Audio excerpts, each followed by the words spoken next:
2002, Japan's Pride Fighting Championships rules the MMA world. He's gonna do it! Oh! There's never been a better mixed martial arts event than a Pride show. It did produce one of the best fights in history, one of the best tournaments in history. Pride's TV deal exposes its no-holds-barred battles to millions of fans. Wow, this real fight movement is really make money. Fighters from the U.S. quickly become local celebrities and help turn Pride into what the UFC still dreams of becoming. Are you going to be looking at taking some of the Pride fighters over into the UFC? Pride was where the most money, the most opportunity lied, and that's why I wanted to go over there.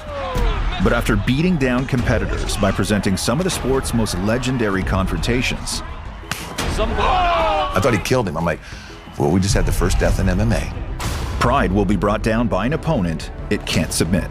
Young's a bodyguard. Pulled the gun, put it to my head. Get your ass out, it's over. This is the story of the fall of the most exciting promotion in the history of MMA. We talk about the 7 deadly sins. The second worst is greed. The worst sin is pride, and this story is mainly about pride and greed.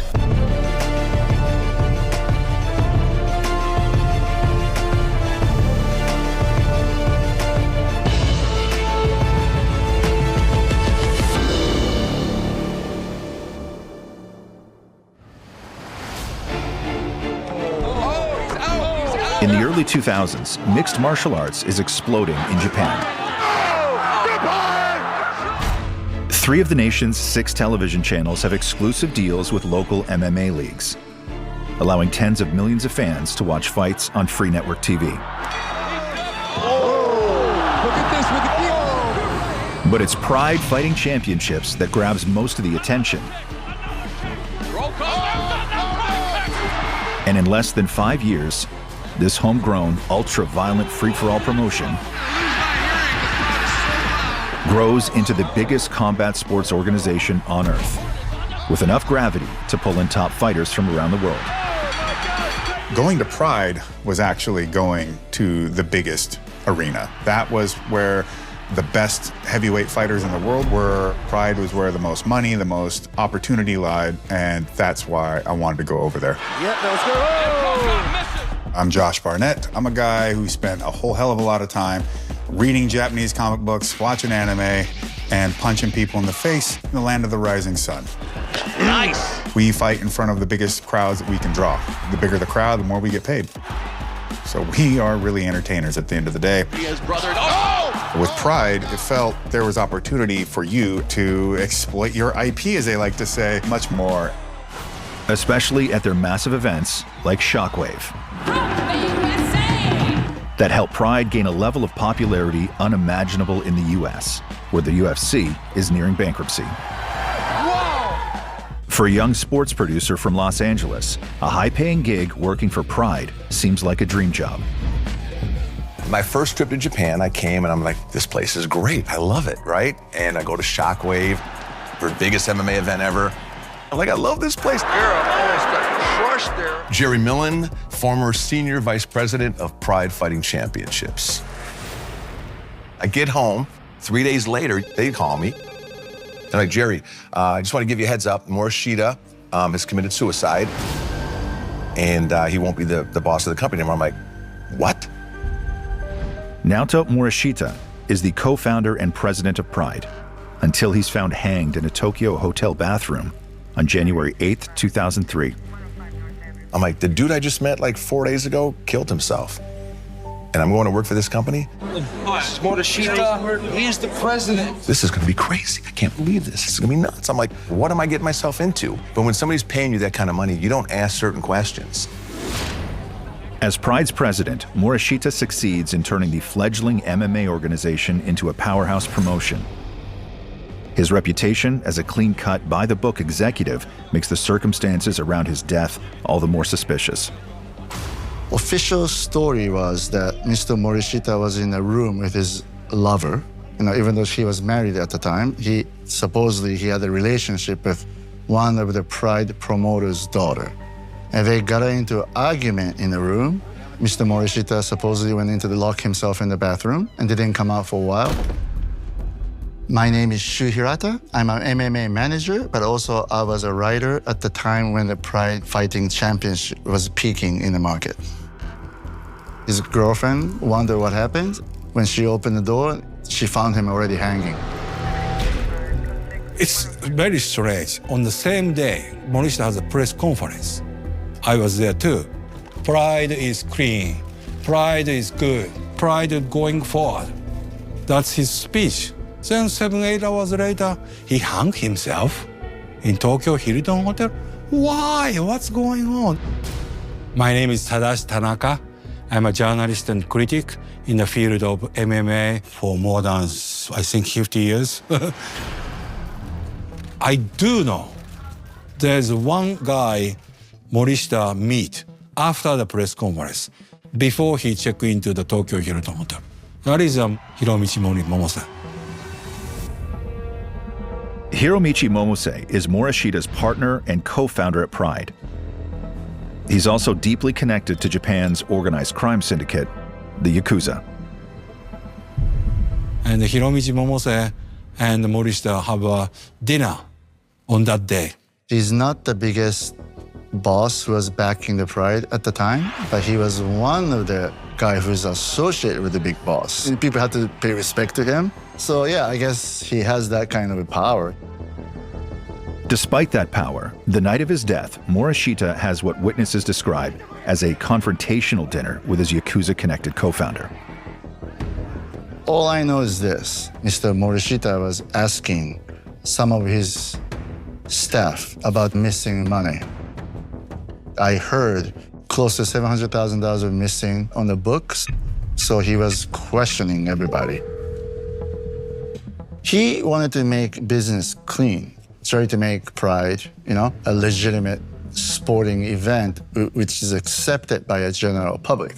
Meaning, in Japan, you shouldn't have any relationship with Yakuza. Unfortunately, maybe those people who was taking the money just wanted to, shut him up. Momose actually talked to Morishita. You are nothing. You are worthless. You are not good as the president of Pride. You should die. Hours later, Morishita does just that. But police at the Tokyo Hilton say there's no evidence of a crime and quickly rule Morishita's death a suicide. I trust the Japanese police, as long as police report is right. As the Yakuza tightens its grip on Pride following Morishita's death, a new fighter is also taking hold in Japanese MMA. Krokop is bullying Sakuraba around. 29-year-old Mirko Krokop, a Croatian kickboxer, is one of the sport's fastest rising stars. Sakuraba's not getting up here. I think Mirko was one of the best fighters in MMA. I like Krokop. I wasn't that close with him, but I respect him 100% as a fighter. Krokop was so serious. He was the only one that scared me. Is this guy crazy? Crazy scares me. And that high kick was murder. But Krokop's ring success isn't bringing him financial success. So his new manager, an ambitious sports promoter from Australia with no MMA experience, seeks to change that. So when I first entered the fight world with Mirko Krokop, it was obvious to me that the fighters were definitely not getting their fair cut. And my first job was to start changing that for the fighter that I represented. I'm Miro Mijatovic, and I was the most powerful fight manager and agent in the peak of Japanese fight industry. I was considering taking Krokop to Pride. But Miro's connections in Japanese MMA issue a warning. The Yakuza wield significant power at Pride, and working with this deadly Japanese crime syndicate could be dangerous for him and his fighter. And really, I just didn't buy into it.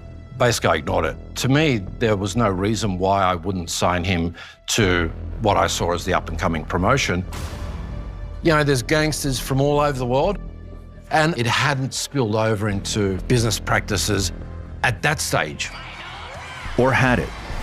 Miro is new to the Japanese fight game, but the Yakuza has long been setting the rules. The first one being, never talk about their involvement. The Yakuza also works at hiding in plain sight. I wouldn't say what promotion, but there's one promotion back in Japan who was obviously handled by Yakuzas, but their meeting room is on the 4th floor, and all the other offices on 3, 2nd, 1st floor. Yakuza never step in those 3 floors. They know they're Yakuza, they're not supposed to be seen. But for fighters at Pride, the Yakuza's presence remains the company's worst-kept secret. It wasn't any surprise to any of us about Yakuza existing in this realm and sphere. It was just a matter of talking about it. And in Japan, the nail that sticks up is the one that gets hit. Did Pride's president Morishita become a nail to be hit?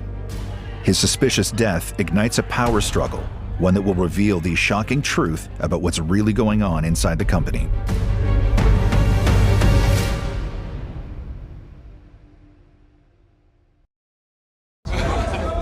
For years, Naoto Morishita is the seemingly incorruptible president of Japan's most popular MMA promotion, Pride Fighting Championships. But his surprising death by hanging, at the height of Pride's popularity, gets people wondering if the criminal group secretly embedded in Japan's fight world, the Yakuza, played a role in his demise.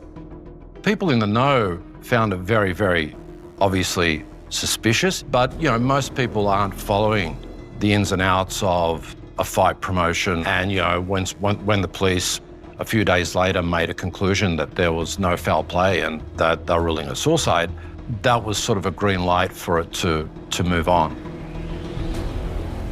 That's good news for sports agent Miro Mijatovic. In the spring of 2003, Miro secures an exclusive 3-fight deal at Pride for his top prospect, Croatian kickboxer Mirko Cro Cop. The first fight of Cro Cop's contract happens a few months later. This is the first top 10 heavyweight that Mirko Cro Cop has faced. And here it is, we're on, folks! His opponent is American MMA star Heath the Texas Crazy Horse Herring. Yeah, heavyweights moving like lightweights. And Heath goes for the takedown. Oh, almost. And Mirko is working hard. Cro Cop's quick victory is also a big win for Pride. This is going to be over. Oh, Cro Cop was great business for Pride. Well, I remember when he hit Igor Vovchanchyn and hit that. I kick it down goes Igor. He is out. I thought he killed him. I'm like, well, we just had the first death in MMA. And he didn't die, thank God. But I know he was great for business. He was very, very important to Pride and the company. This man is taking over. TV ratings spike for Cro Cop fights. So Pride's broadcaster, Fuji TV, begins heavily promoting his appearances in the ring, turning the fighter into a marquee name. Cro Cop became the biggest single asset, the biggest property in Japanese fight sports. But while Mirko Cro Cop's televised fights enhance Pride's reputation throughout the MMA world, There's a left high kick that finds its mark. behind the scenes, there's a different fight underway for control of the company.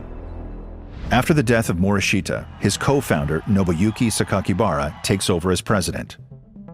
While Pride has always received secret backing from the Yakuza, Sakakibara is rumored to have ties to a different part of the criminal organization, allegations that Sakakibara has denied. The original Yakuza group who was backing the Pride got pushed over by a new group that came in with the new president. He knew how to deal with Yakuza and stuff like that. He's not Yakuza himself, but he knows how to deal with Yakuza from day one. The Japanese fans remain purposely ignorant of the Yakuza power struggle at Pride, preferring to focus on the company's newest superstar. When I signed Mirko to Pride, Sakakibara promised us that if Mirko won his first 2 fights, his 3rd fight would be a title shot. And on November 9th, 2003, inside the famed Tokyo Dome, Mirko Cro Cop gets his shot against Pride's heavyweight champion, Antonio Nogueira.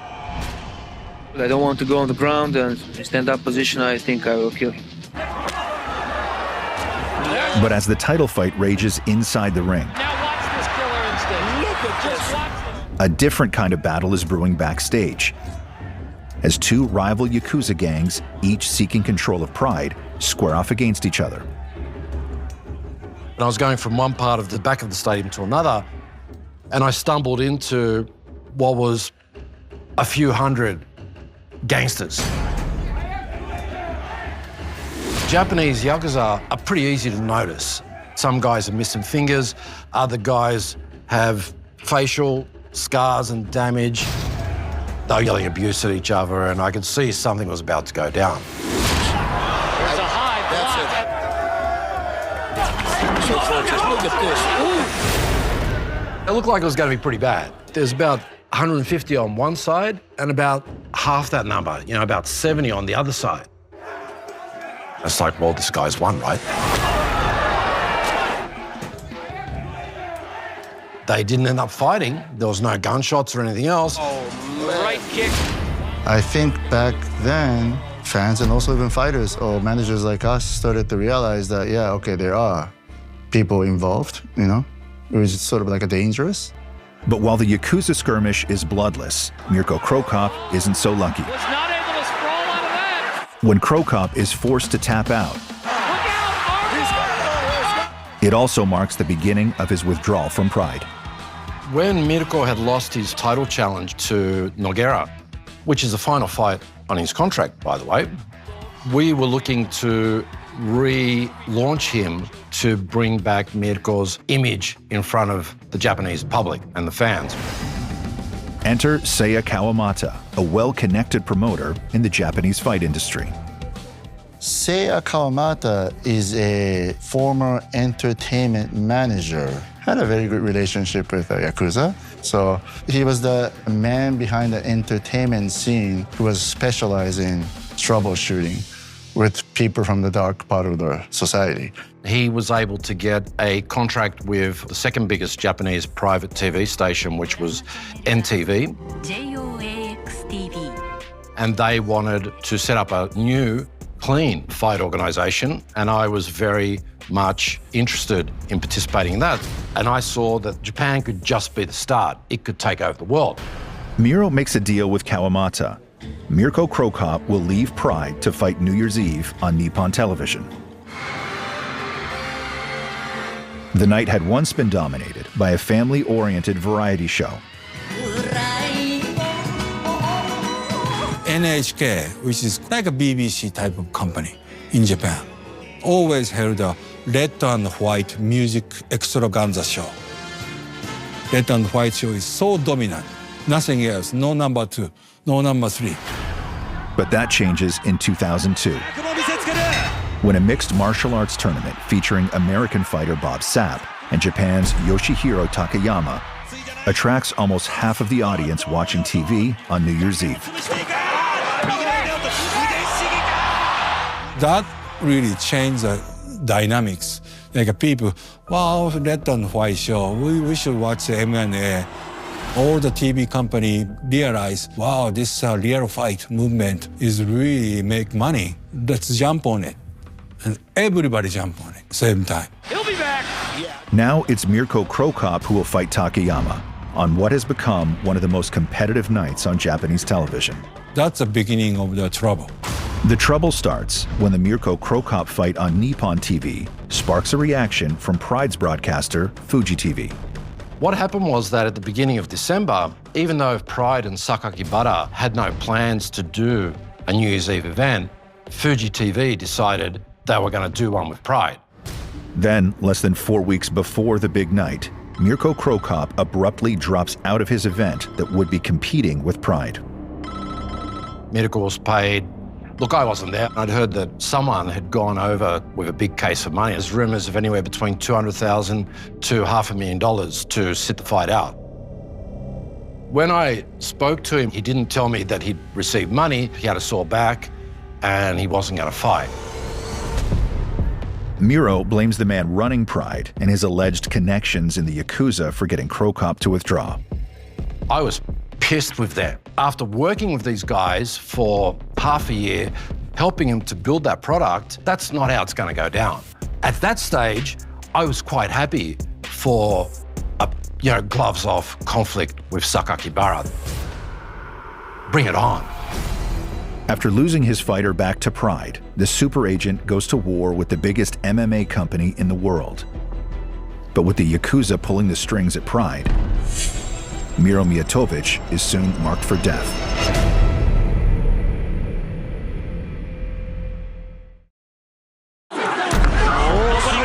In In 2003, kickboxer Mirko Cro Cop is scheduled to be the star attraction at Nippon TV's New Year's Eve MMA extravaganza.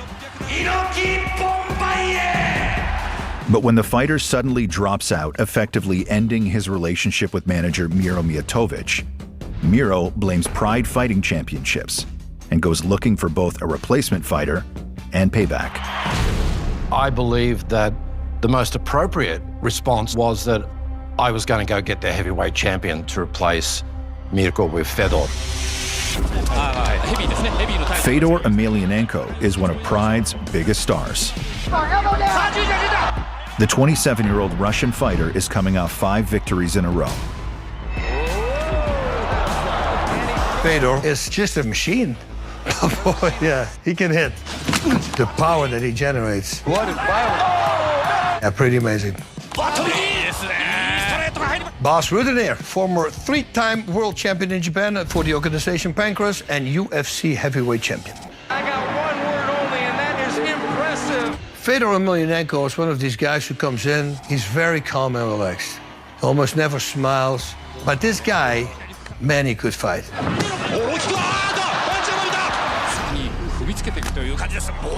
World-class champions like Fedor fighting in Japan help Pride and its partner, Fuji TV, retain the title as the world's premier MMA promotion, while keeping the UFC, led by Dana White and Lorenzo Fertitta, a non-contender. At that point, UFC was nothing. I mean, it was there, but it was garbage. I mean, they were hiring Carmen Electra. The energy here is off the hook. We're having a good time tonight. And this is just about as raw and as cutting edge as you can get. That's how desperate they were. I mean, Dana White and Lorenzo Fertitta used to come to Japan. I was friends with Dana. I liked Lorenzo. They would come to Japan because they wanted to figure out how we were doing it. It was no secret. I mean, everybody, every single fighter on the UFC roster wanted to fight in Pride. Guaranteed without question. It's an inconvenient truth for Dana White. And when Pride discourages its roster from also fighting in the UFC, Dana publicly airs his frustration over being an also-ran in the MMA game. Are you going to be looking at taking some of the Pride fighters over into the UFC? I don't know if they'll let some of the Pride fighters fight. I'd love to do it if they'll let it happen. You'll never hear it's because of me that you know, the top guys in the world aren't fighting in the UFC. But Pride's heavyweight champion Fedor Emelianenko isn't loyal to any promotion. So when Miro Mijatovic travels to Russia and promises the fighter top billing at the non-Pride New Year's Eve event, Fedor signs on to both the fight and to making Miro his new manager. I can't understand the Russian. The idea was, we're going to bring the fighters in, and Pride can suck it up. But while Miro now has signed documents, Pride's broadcast partner, Fuji TV, isn't impressed. You know, it's not really about the contract. In Japan, from Fuji Television's point of view, Fedor, Cro Cop, those are my guys, my star, the star of Fuji Television. So Fuji was pressuring Pride that you cannot allow our fighters to be on another network. For them going to fight for another promotion that aired in another, like a TV station, will be considered as a huge betrayal. Perhaps not understanding the stakes or not caring, Miro and co-promoter Seiya Kawamata continue planning for their New Year's Eve event. But the Yakuza, with its stake in Pride, threatened by this competing show, is at work on plans of their own. 1 week before, we were having a big press conference on the 22nd of December to announce Fedor. There was about 200 reporters, and they'd all been briefed on what was going to happen. But Miro's co-promoter is a no-show, finally arriving 2 hours late for the press conference. Kawamata is white as a sheet. What it turns out, a whole bunch of other gangsters had grabbed him and told him, look, unless you announce Fedor's not fighting, you're dead. He was pretty upset by this. And he was trying to convince me that his life was in danger, but it's too late. We're 10 days out from the event. I'm all in. I can't afford for this event to be a cluster. So I'm gonna have to do my best to make this event happen, right? But I'm gonna announce that Fedor's fighting. So I get up there and they hear me deliver the words, Fedor will fight at this event. The press is freaking out, they don't believe it.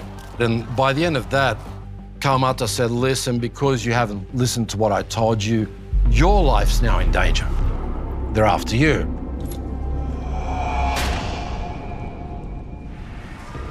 Two days before the show is set to broadcast live from Kobe, Japan, Miro travels to the airport and waits for his main event fighter to arrive from Russia, hoping what happened with Mirko Cro Cop won't happen again. For me, the worst possible outcome was someone was able to fly to St. Petersburg and deliver a suitcase full of cash to Fedor as well.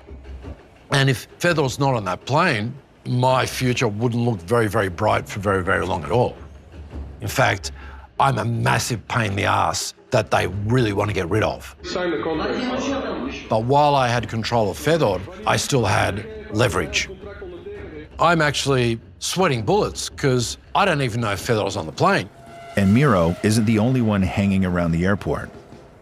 And there had to be about 30, 40, obviously armed Yakuza guys guarding the airport. And you know, you've got the police just normally walking around, security, no one's saying a word to these guys. So I'm looking around thinking, this gets worse and worse every minute. Until he finally sees the man he's there to collect. I'm not really much into hugging guys, but you know, I hugged Fedor about as hard as I've ever hugged anyone in my life. If he wasn't there, if he didn't walk through those gates, I probably wouldn't make it back to the hotel. And I was finally able to announce conclusively Fedor's participation the day before the event, on the 30th of December. The event that they tried to kill goes ahead. On December 31st, 2003, 50 million viewers tune into one of 3 MMA shows broadcasting that night on Japanese TV. It's a massive audience, vastly exceeding the numbers from the prior year and bringing in big money for the promotions. Oh, business-wise, New Year's Eve, it sets the precedent for the whole year for the promotion. If we kicked ass on New Year's Eve, we'd have a great year because we'd have sponsors, we'd have more money to pay the fighters, our production would be better, Fuji TV would be happy. It's like, oh, wow, you got people are watching. And despite efforts to sabotage the competition, Pride's last-minute event still succeeds. Popular North American fighters Don Fry and Gary Big Daddy Goodridge fight each other in a much-anticipated grudge match. At that point, we were good friends. And I love this guy. I didn't want to hurt him. I'm Gary Goodridge. I fought in UFC, K1, Pride, countless other organizations. But I wanted to win, and I got to win. Gary was a big monster, just a big, huge guy. Just one of the strongest men walking the planet. Huge right hand. Oh, my God. I am Don Fry. In Japan, I was known as Otoko Juku, which means the man of men. Back in the struggling UFC, Don beat Gary twice over 12 months. Now, Gary hopes to get revenge in front of a huge New Year's Eve crowd in Japan. Look at the stare down, and here we go.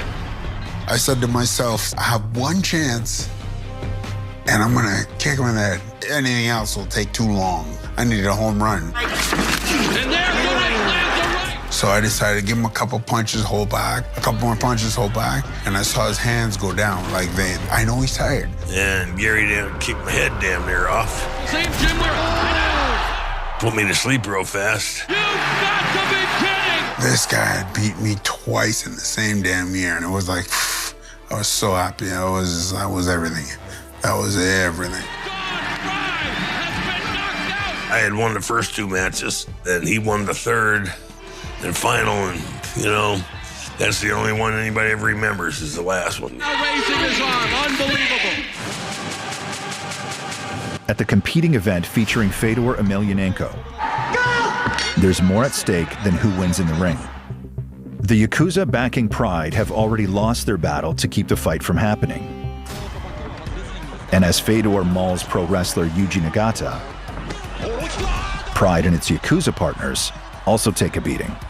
For Pride to see the top star go somewhere else, meaning on somebody else's channel, for somebody else's promotion, somebody else is funding it, that makes them look bad. It also makes it look like you can't control your own house. In Japan, losing face is a huge deal. You don't want to lose face. Some of this seems lost on Australian Miro Mijatovic. After watching his fighter win, Miro expects to simply get back to the business. But Pride and the Yakuza have a different plan. 3 days after the fight, Miro is approached by 2 members of the Yakuza in the lobby of his hotel. They said they needed to take me upstairs for a meeting. They take me into the elevator. We go up to the top floor where there's a sort of a bar. They take me to the table and they sit me down. So I realized this is really bad. According to Miro, sitting across from him is Pride's president, Nobuyuki Sakakibara. I'm shocked to see Sakakibara there, and he's got big Yakuza-looking guys with him.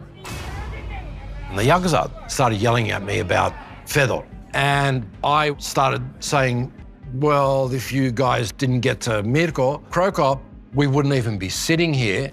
Sakakibara pulls out some documents. They're in Japanese. I'm looking at it, I say, I can't read Japanese. I said, what is this? And he says, well, it's just sign it. And I told them I wasn't going to sign anything in Japanese. One of the Yakuza bodyguards pulled the gun, put it to my head. I do remember thinking, it's now gotten really real.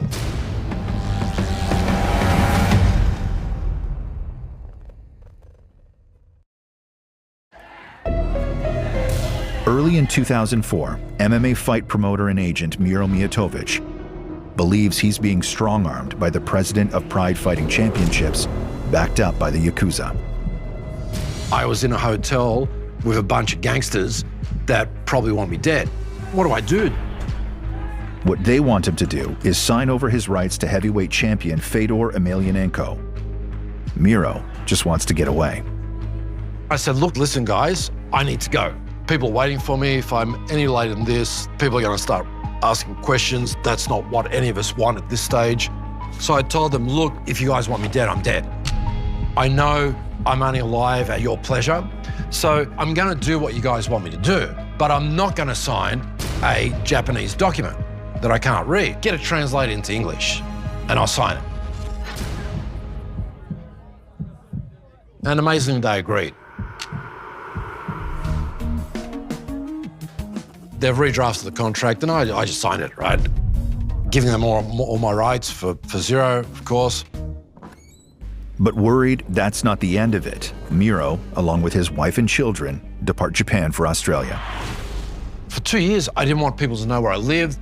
So, I was having fake addresses, living in a different place every month. I was living like a fugitive, where I had to stay hidden because my life was on the line. But while Miro flees the country, the public continues to flock to Pride events, still unaware or just unconcerned about the Yakuza's role at the promotion. This is must-see TV. In 2005, the 2 fighters at the center of Miro's battle with Sakakibara and the Yakuza. This is crazy. Fedor Emelianenko and Mirko Krokop were 2 gigantic guys. End up in the ring together at a Pride event. And wow, Emelianenko damaging Krokop, and now with that high left almost has Krokop. And eventually, it was time for them to face each other. It was a great fight. Look at this. Now these series of hammer fists. Non-stop. Another kick. Krokop against the ropes. Miro's former clients don't disappoint in the ring, with Fedor winning over Krokop. Is just simply one of the best. But it's the financial success of Pride fighters outside the ring that leaves any former agent thinking about what might have been. Top MMA fighters who fought for Pride became very famous, became household names. When you're on the national television, on that kind of endorsement, you make very good money. Bob Sapp made $8 million in 6 months for just endorsements alone. Soft and dry. Lion cutter. And, fighters like Mark Coleman and Vander de Silva got signed to be on a chic TV commercial. I had my own noodle for a while, and it was pretty fun. I did the Godzilla movie. I did Godzilla Final Wars. I played Captain Douglas Gordon. There are 2 things you don't know about the Earth. One is me, and the other is Godzilla. Walk down the street and look behind you, you got 50 or 60 people following you. You'd be in a restaurant eating, and they would wait outside the restaurant for you to get done and come out.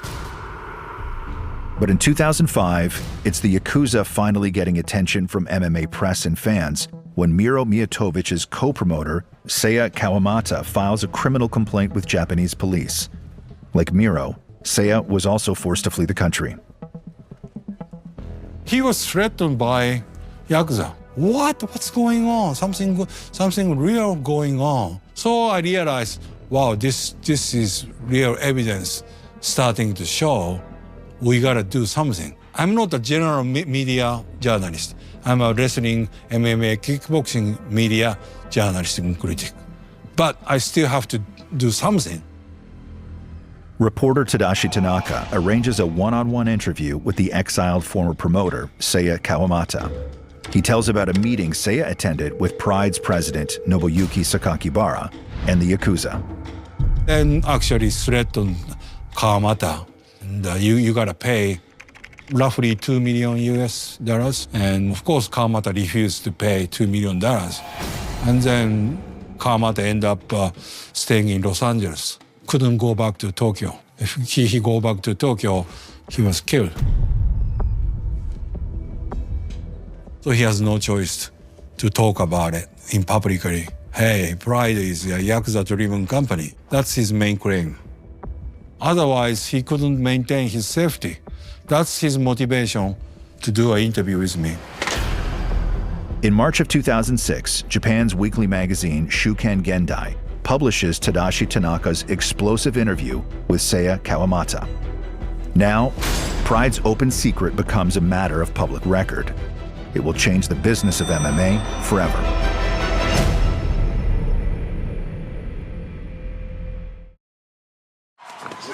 Huge right hand. Oh my God. Since Pride's founding in 1997, the Yakuza's involvement is kept hidden from fans. In Japan, it's very customary for a Yakuza, a mobster, to be associated with entertainment. So we all came to kind of accept it. That's how it is. A decade later, when one of Japan's biggest weekly magazines publishes first-hand allegations of collusion between Pride FC and the Yakuza, supporting Pride suddenly means you're aiding the Yakuza. The article is basically the Pride is run by, Yakuza. It's sort of like money laundering for Yakuza. Everybody surprised, especially in Fuji TV's top people. Wow, do our group involved in Yakuza in a hotel meeting? And Sakakibara was there?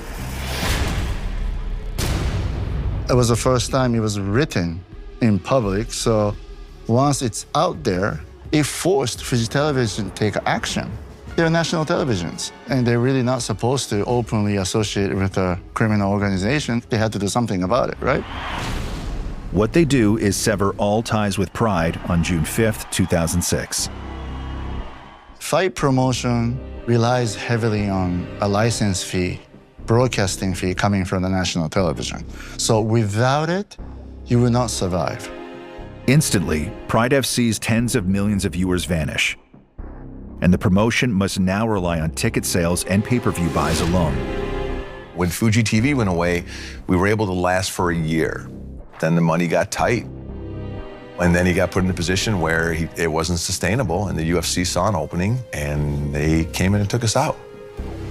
Ladies and gentlemen, please welcome UFC representative Dana White. Pride, the UFC is coming here to kick your ass. For years, the UFC was embattled in the US as it dodged angry protesters and state politicians who sought to ban the sport of MMA entirely, causing the UFC to trail behind Pride in both size and reputation. But all that begins to change on March 27, 2007, after UFC's reality show The Ultimate Fighter sparks renewed interest. The new Pride owner, Lorenzo Fertitta. The promotion's owners, casino owners Lorenzo and Frank Fertitta, double down on MMA, purchasing Pride for $67 million. It's a fraction of its worth before losing its Japanese TV deal. It brings me a tremendous amount of joy that I'm able to pull these two great organizations and two great brands together. To be honest, the smart thing to do would be run Pride shows, run UFC shows, and every year you do a Super Bowl. But the UFC has other plans for its one-time rival. I told the Japanese staff, I go, listen, you guys, start looking for other jobs because in a couple of months, they're going to kill this thing. And they walked in a couple of months after they made the purchase and everything was done and said, okay, get your ass out, it's over. And that was it. Thanking the fans for their support over the last 10 years. Thank you. Thank you. Saying that he wants to thank all of the fighters. Hopes to see all the Pride fans again one day. Miro Mijatovic will also make public his own allegations of extortion by Pride and the Yakuza. But Pride's demise will not bring back what he and everyone associated with the company lost. I've spent 3 years of my life fighting these gangsters, and suddenly it was over. I was financially destitute. My life was a mess. I had to start again. There's a thing with getting what you want in life. It's not necessarily what you expect it to be. When I went to Pride became a full-time job. I get paid a lot of bills. It paid off my house, credit cards, cars. They paid for everything. It became a career. Everybody who was involved in all this stuff, Kawamata, Miro Mijatovic, it's people being upset that things didn't go in the way that they wanted to, and they wanted to get some revenge for it. And they got revenge by destroying opportunities for all of us. That's the way I see it.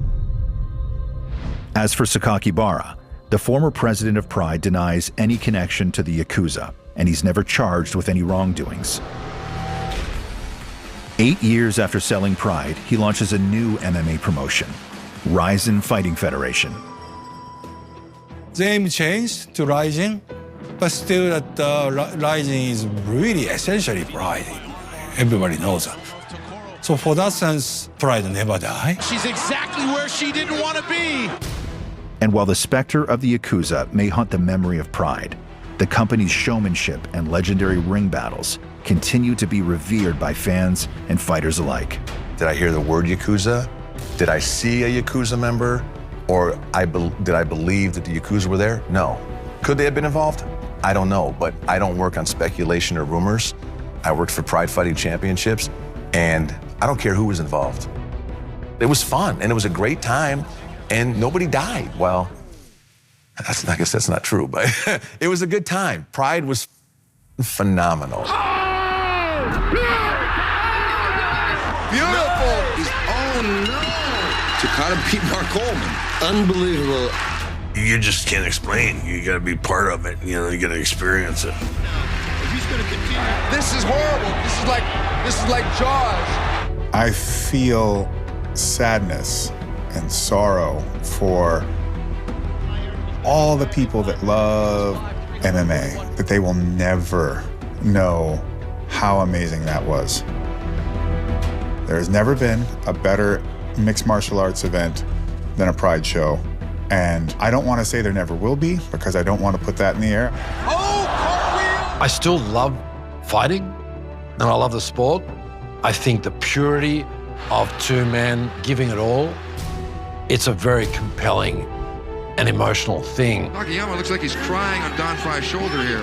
But the fight game is full of grifters and scammers and bad people. What can we say?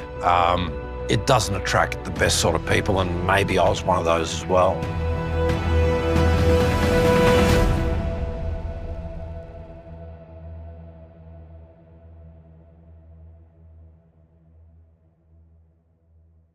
The Architects of Deception, a novelization of shadow lives and stolen identities.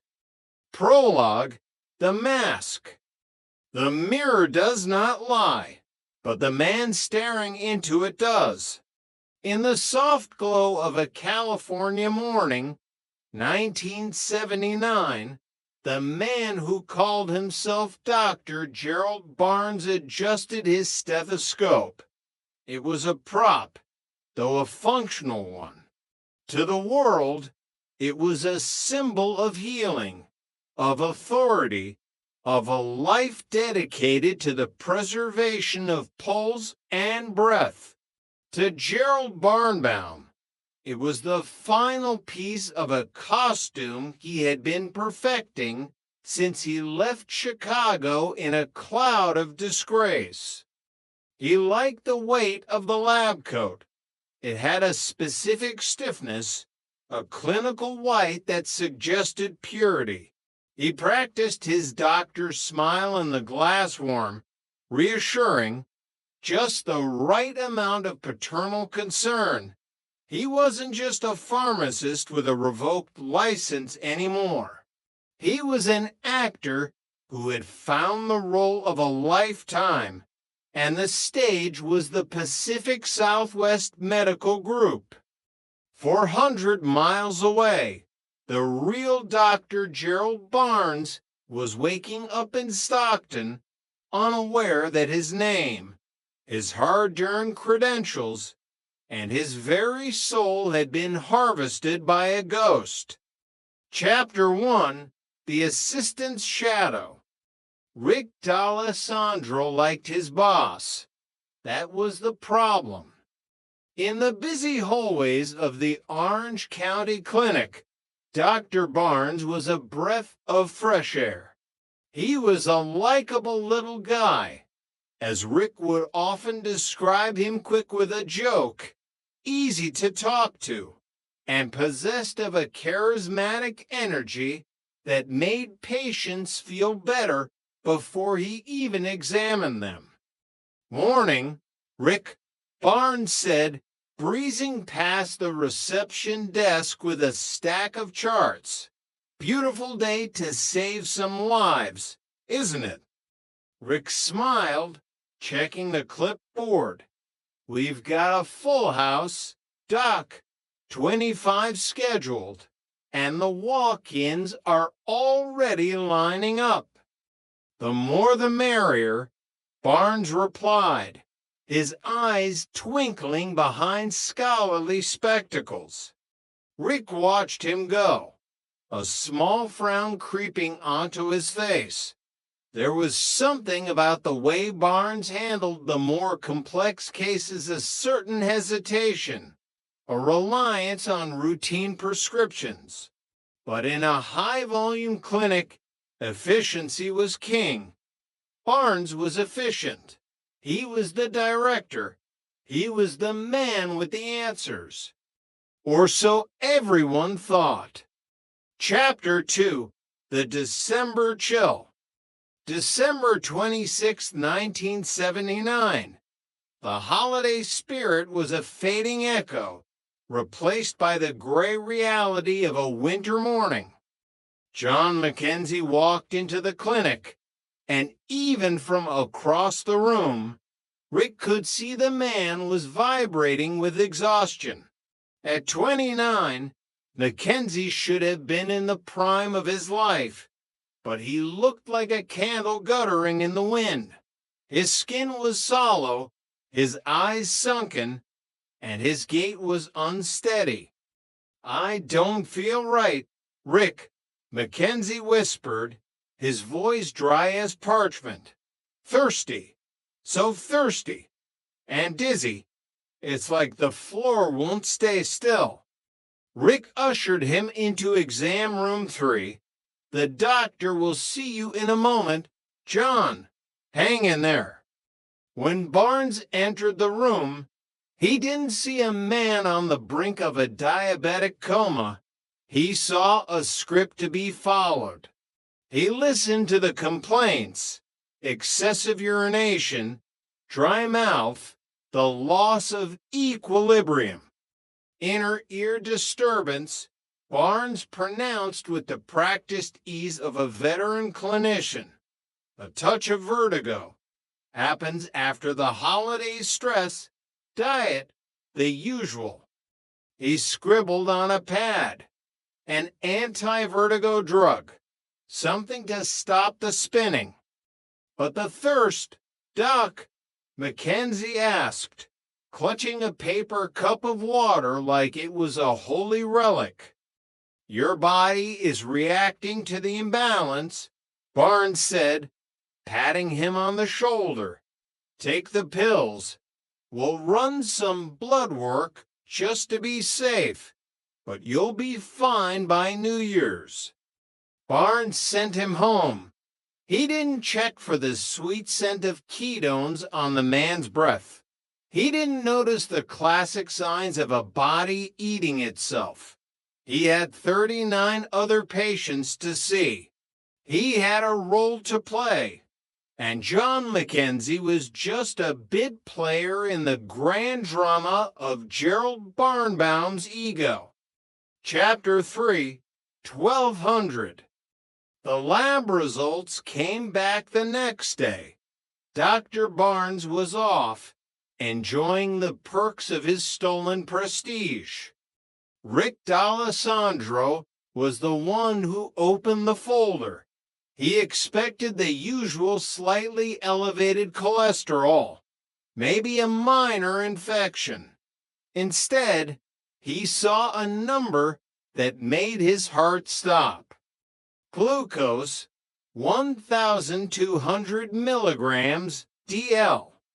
Normal was 80 to 100.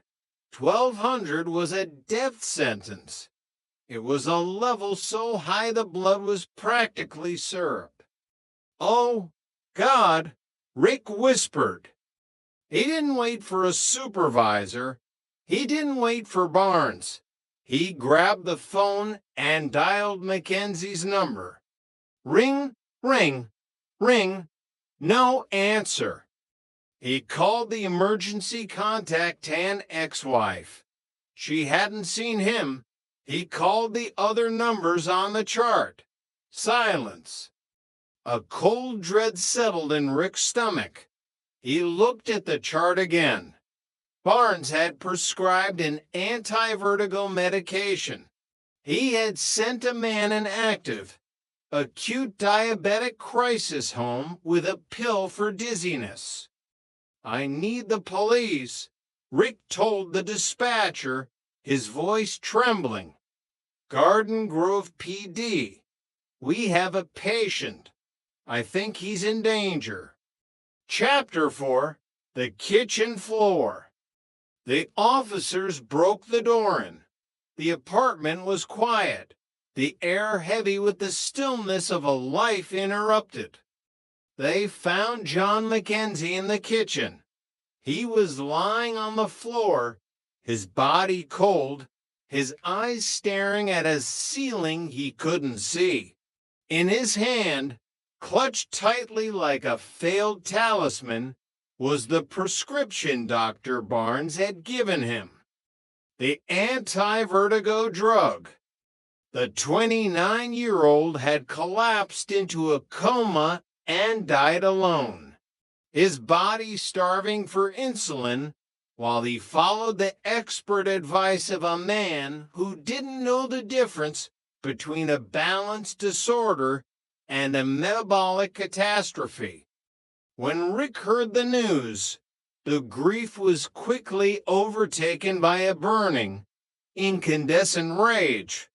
A doctor might make a mistake, but this felt like a void where knowledge should have been.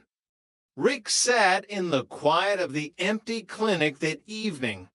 He looked at the framed diploma on Barnes's wall. He looked at the medical board registration. Something felt hollow. Something felt wrong. He picked up the phone and called the medical board in Sacramento. "I need to verify the identity of a Dr. Gerald Barnes," Rick said. "Could you fax over his identification photo and file?" The fax machine hummed to life. The paper slid out, inch by agonizing inch. Rick watched as the image formed.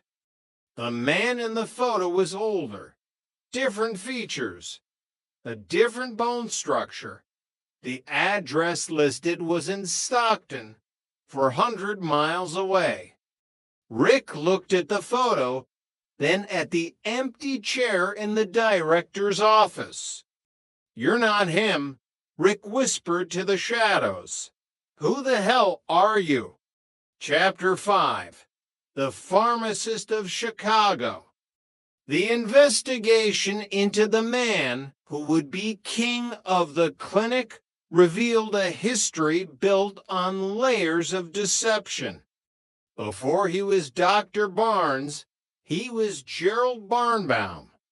In Chicago, he had been a pharmacist, a man who understood the chemistry of medicine but lacked the ethics of it.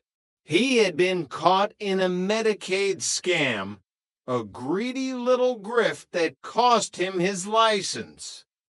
But Barnbaum was a performer. He had been a theater student in college. He knew how to project a character. If he couldn't be a pharmacist, he would be something better, something more powerful. He had called the medical board, posing as the real Dr. Barnes. He told them he had lost his duplicate license and was opening a clinic in Los Angeles. They, trusting the name and the professional tone, mailed him the credentials without a second thought. It was that easy. A phone call, a lie, and a white coat. On August 8, 1980, the curtain finally fell. The police arrived not to discuss a patient, but to escort the leading man to a cell.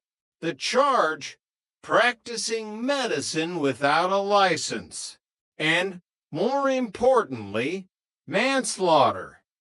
But as Gerald Barnbaum sat in the back of the cruiser, he wasn't crying. He was already thinking about his next role. Chapter 6, the second act. Prison was supposed to be the end of the story. For the family of John Mackenzie, 3 years felt like a slap in the face. For the real Dr. Barnes, the damage to his name was a wound that wouldn't heal. But Gerald Barnbaum was a man of habit. 18 months later, he was out on good behavior. He walked out of the prison gates, looked at the California sun, and realized he didn't know how to be anyone else. He didn't go back to Chicago. He didn't find a trade. He went to a different city, found a different clinic, and put on a different white coat. He became Dr. Gerald Barnes again. He even got married. Lisa Roberts thought she had found the perfect husband. He was a doctor, a provider, a romantic who showered her with flowers and took her to concerts. He earned a six-figure salary. He was the medical director of a Los Angeles facility. "I'm so proud of you, Gerald," she would say as she kissed him goodbye in the morning. "It's all for you, darling," he would reply. He lived this life for years. He saw patients. He ordered tests. He performed physicals for FBI agents. He was so good at the role that even the government's premier law enforcement agency didn't check the credentials of the man sticking a tongue depressor into their throats. Until a Christmas party in 1996. Rick D'Alessandro was there. He had moved on with his life, but he never forgot the face of the man who killed John Mackenzie. He was standing near the punch bowl when he saw a familiar, likable little guy wearing a name tag. "Hi, I'm Dr. Barnes." The world stopped. Rick felt the blood rush to his ears. It had been 16 years, but the mask was identical. "Hi, Rick," the man said, his voice as smooth as silk. "How are you doing?" Rick stared at him, his fists clenching. Well, Gerald, I'm not doing too well, because you're doing the same thing you did back in the 70s. The doctor didn't flinch. He gave a small, sad smile. Well, you know, Rick, this is all just a big mistake. He walked away, disappeared into the crowd, and then disappeared from the city. But the FBI was now on the trail. Chapter 7, The Highway Ghost. While Barnbaum was a predator of the clinic, a different kind of architect was emerging in the heart of the Midwest. David Brankel didn't wear a white coat. He wore expensive suits. He drove a black BMW. He was a businessman, a developer, a man with a vision. In Bloomington, Indiana, Brankel was the man to know. He rented an office from Phil and Bonnie Sperry, claiming to run an architectural and construction firm called ACR. Architecture, construction. And what's there for, David? Phil Sperry asked one afternoon over coffee. Brankel smiled, a smooth, practiced expression that reached his eyes but didn't warm them. Results, Phil, always results. But the R stood for robbery. Brankel was a man of dualities. Sunday through Wednesday, he was a family man in Vincennes, living in a rented house with a wife and a young son. Thursday through Saturday, he was a ghost on the interstate. He would drive his black BMW, a car he couldn't afford, to grocery store banks tucked inside Winn-Dixies and Measures. He used a simple disguise, a fishing hat, a mustache, a pair of tan coveralls. He would walk up to the teller and hand over a note. I have a gun. Be quiet. Go home alive. He was efficient. He was calm. He was the interstate bank mart bandit IBM. And he was driving a path of financial destruction across 6 states. He had an accomplice, a woman named Donna Hewins. She was the Bonnie to his Clyde, a waitress he met at a club who fell for the thrill and the dapper suits. She sat in the idling BMW while David walked into the stores, a scanner in his hand, listening to the police frequencies. He was playing a game with the world. He was the successful entrepreneur by day and the most prolific bank robber in the region by night. He believed he was smarter than the detectives, smarter than the FBI, and certainly smarter than the people he scammed. Chapter 8, Operation Intercept. Detective Larry Duncan of the Louisville Metro Police was a man of maps. He sat in his office, staring at a cluster of pins that traced the path of the IBM bandit. Indianapolis, Louisville, Cincinnati. The pins followed the interstates like a trail of breadcrumbs. He's using the highways as his veins, Duncan muttered to his colleagues, Joe Schley and Agent Freihofer. He jumps on the I-65 or the I-71, and he's gone before the first cruiser arrives. Duncan had a theory. The bandit wasn't just a criminal, he was a commuter. He was likely based in Indiana, traveling out to hit targets and returning to his safe zone. In 2003, Duncan launched Operation Intercept. He placed undercover officers inside 5 target banks. He coordinated with 1,200 officers across the city. The trap was set. On September 6th, the IBM Bandit struck hit number 35. The radio crackled. Operation Intercept. Operation Intercept. The call was too loud, too frantic. David Brankel, sitting in his BMW with the scanner hissing in his ear, heard the panic in the officer's voice. He didn't head for the interstate. He took the back roads. He slipped through the residential streets, weaving like a snake through the tall grass of the suburbs. Duncan watched the black sedan vanish on the horizon of his map. "He's gone," Duncan said, leaning back in his chair. "He's listening. He's always listening."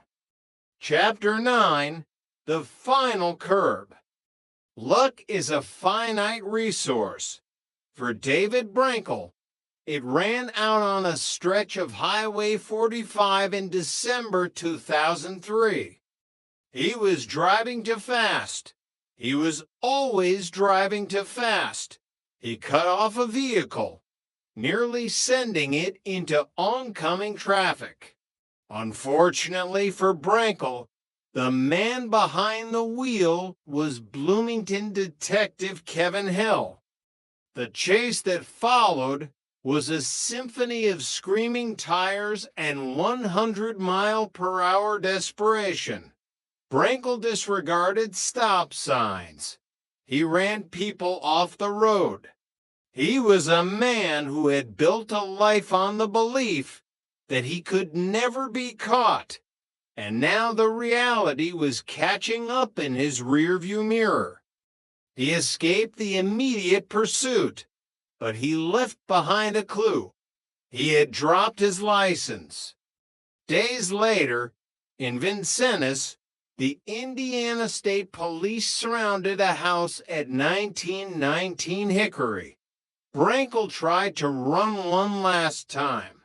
He abandoned his young son in the car, a final, chilling testament to his narcissism, and fled on foot through an apartment complex.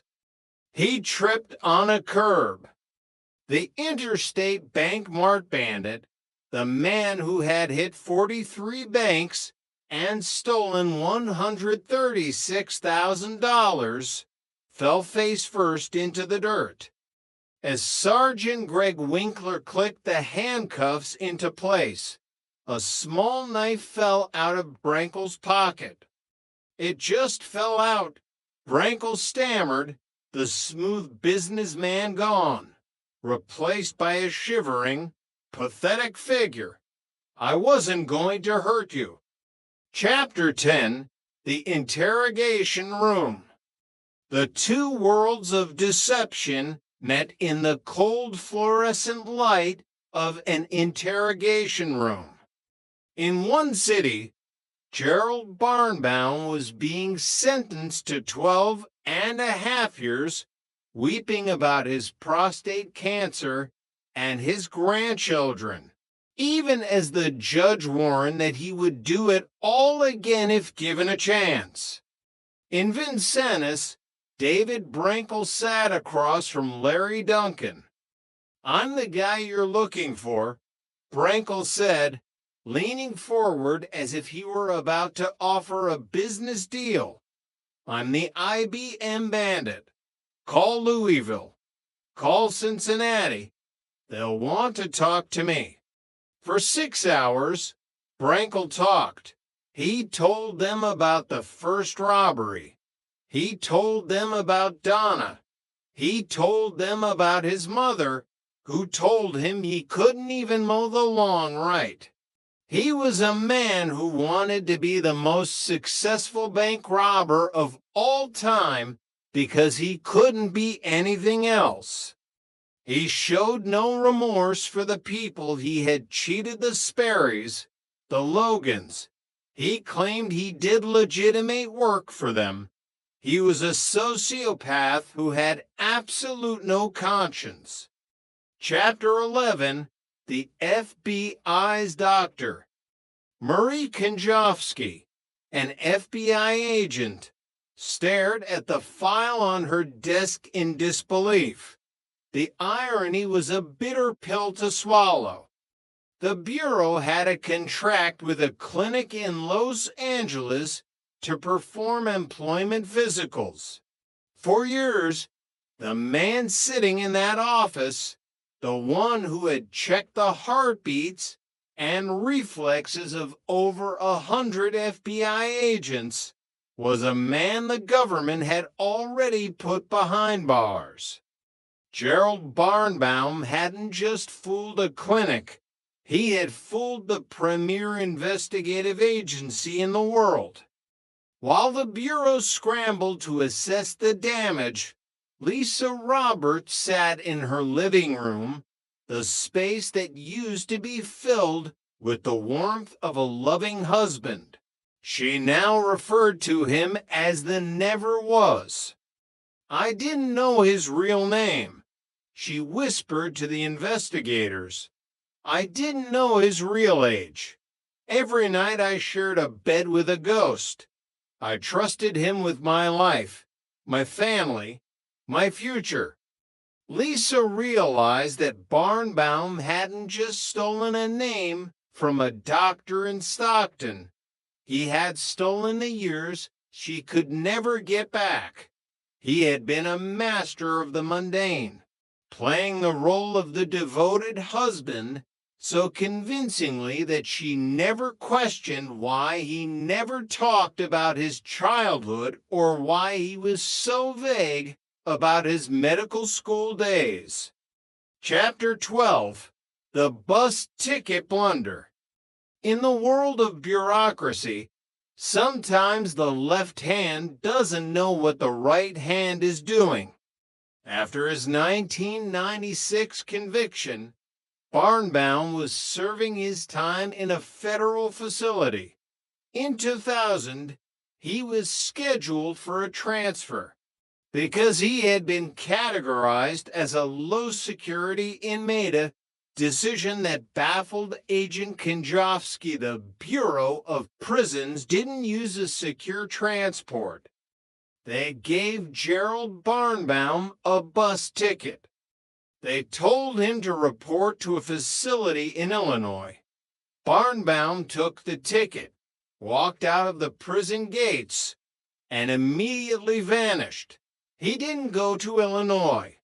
He went back to the only life he knew how to live.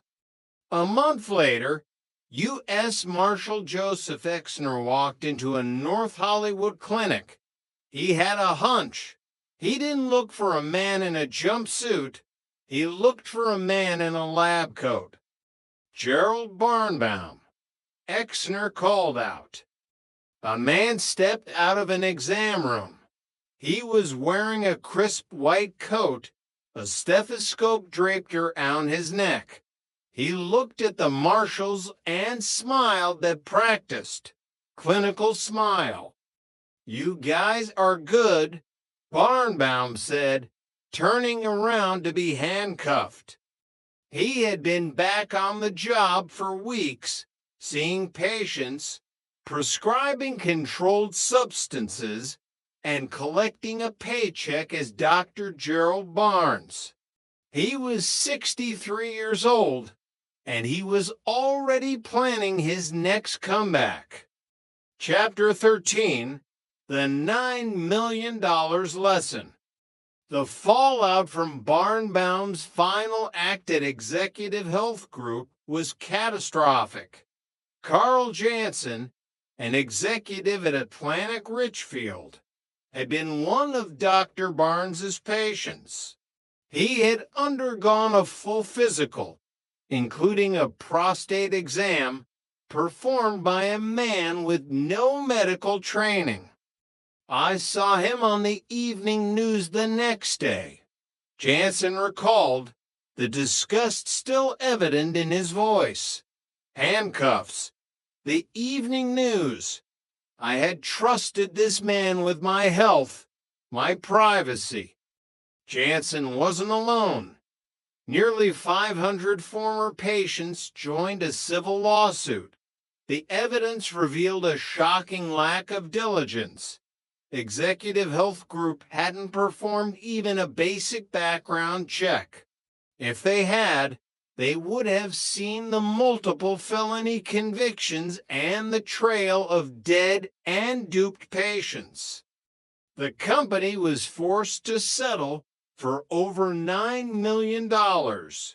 It was a price paid for greed and negligence, and it put the firm out of business.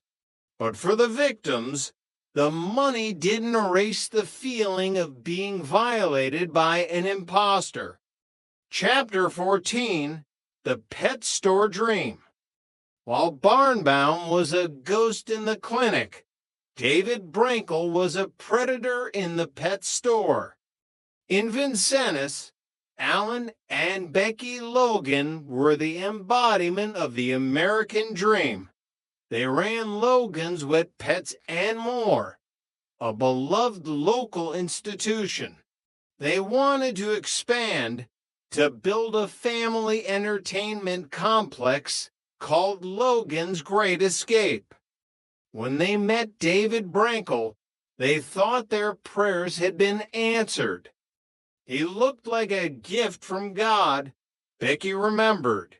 He had the suits, the Vanguard Capital marketing materials, the timetables. He looked legit. Brankel charged them a $3,500 retainer and $500 a month.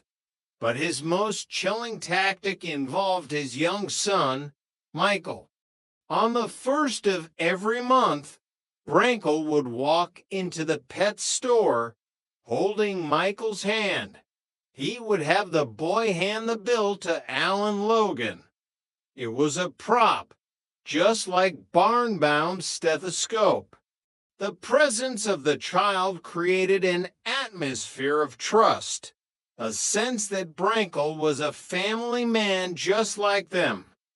It's sad, Alan said years later, he used that boy to rob us. He had no conscience. Brankel was living a triple life, the devoted father in Vincennes, the entrepreneur in Bloomington, and the serial bank robber on the interstate.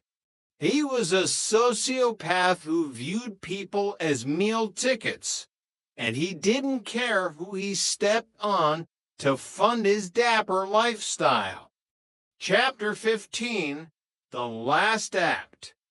In 2004, the curtain finally closed, at least for a while.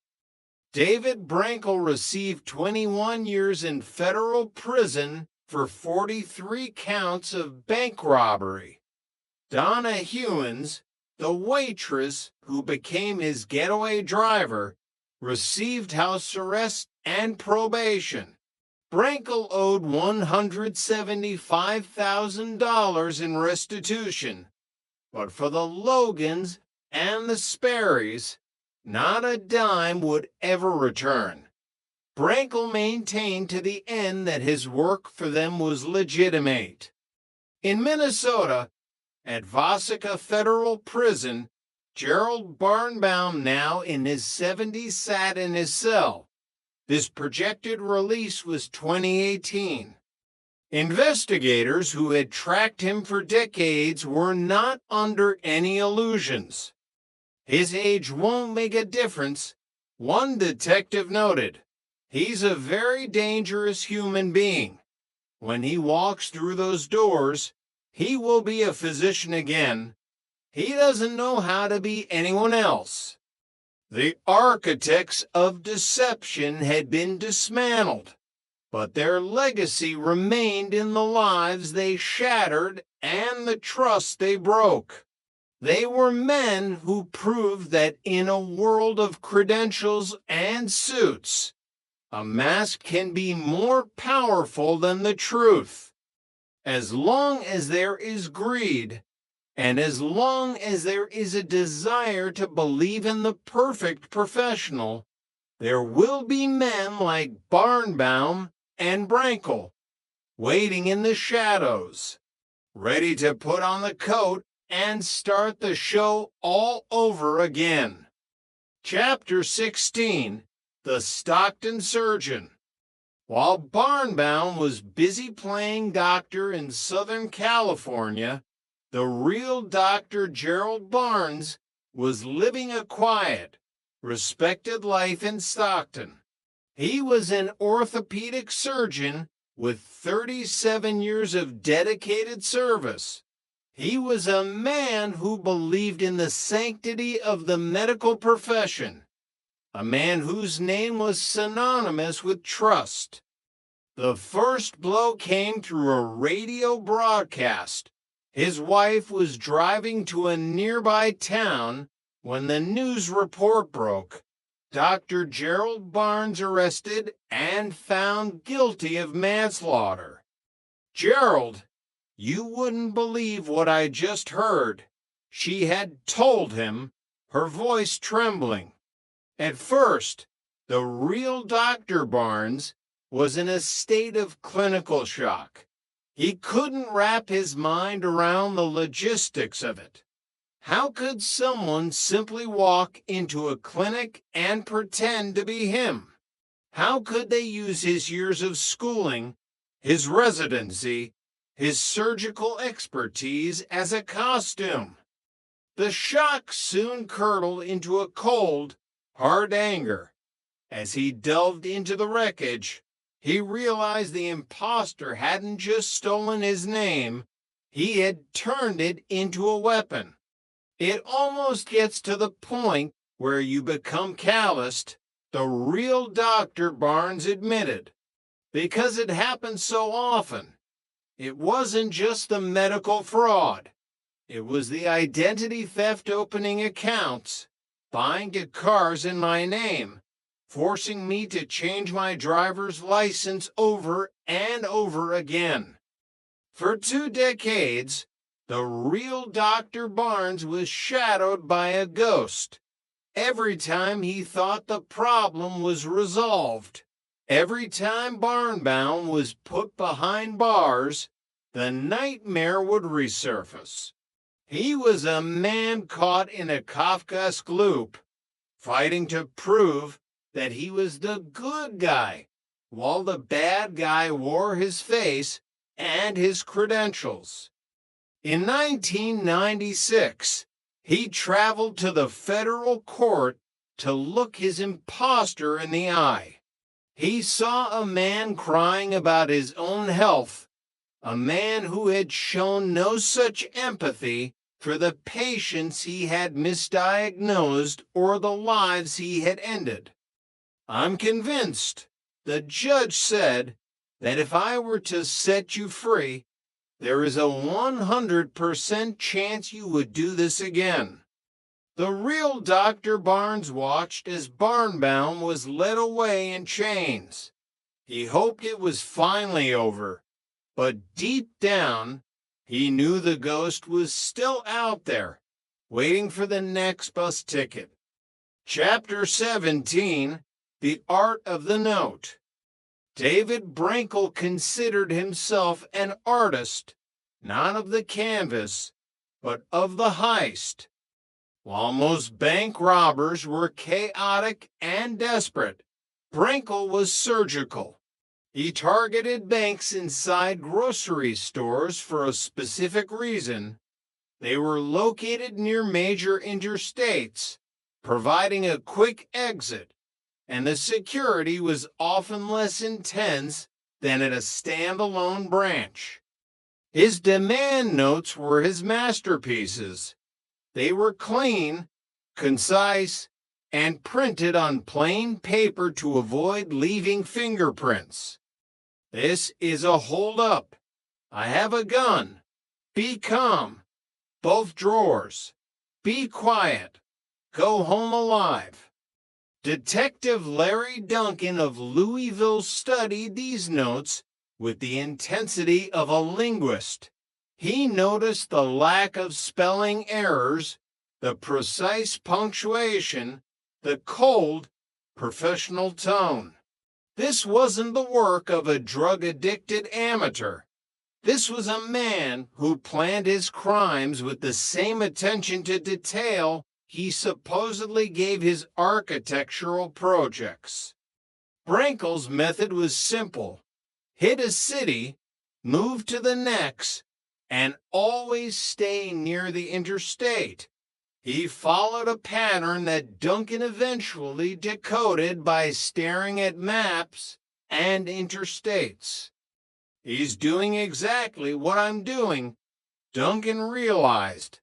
He's sitting in front of a computer, looking for banks near highways.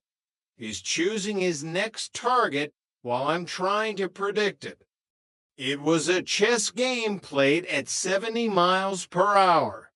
Brankel was always one move ahead, listening to the police frequencies on his scanner, adjusting his route based on the frantic calls of the dispatchers. He was a man who thrived on the high rate of speed, both in his BMW and in his life. But in the end, it was a simple traffic violation, a moment of reckless driving on Highway 45 that brought the masterpiece to an abrupt and unglamorous end.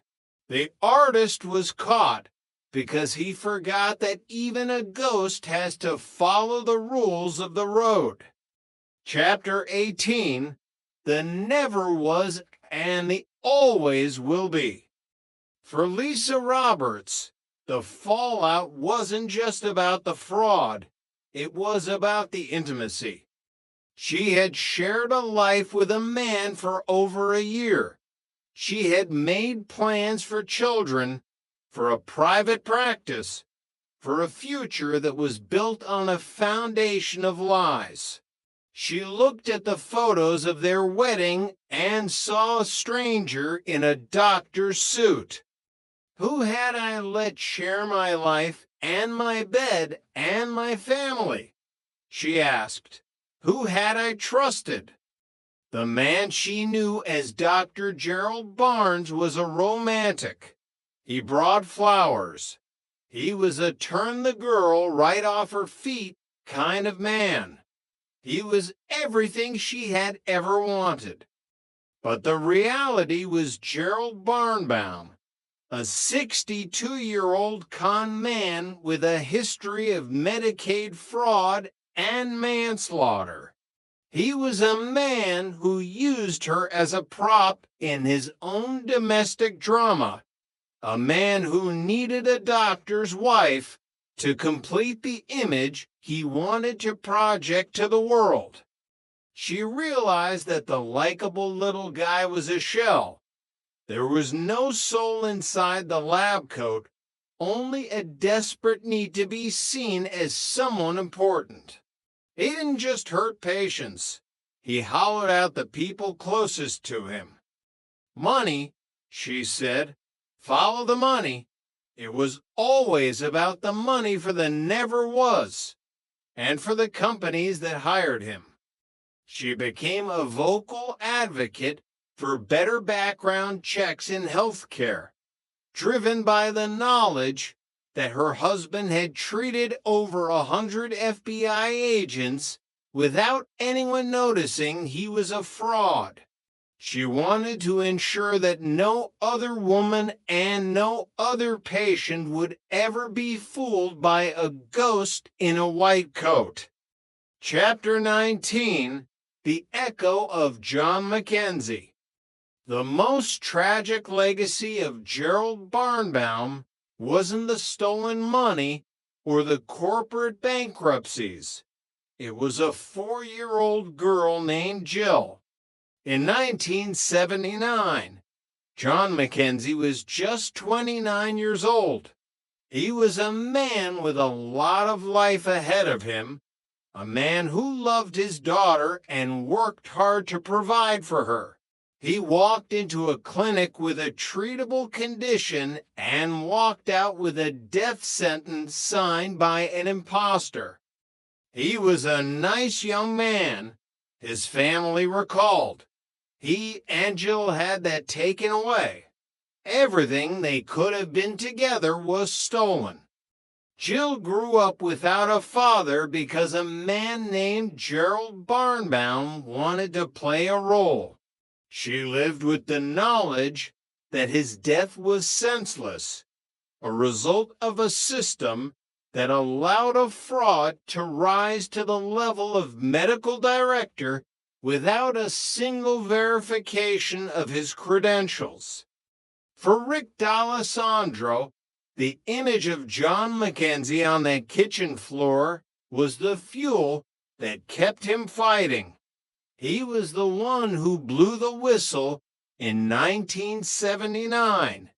And he was the one who blew it again in 1996.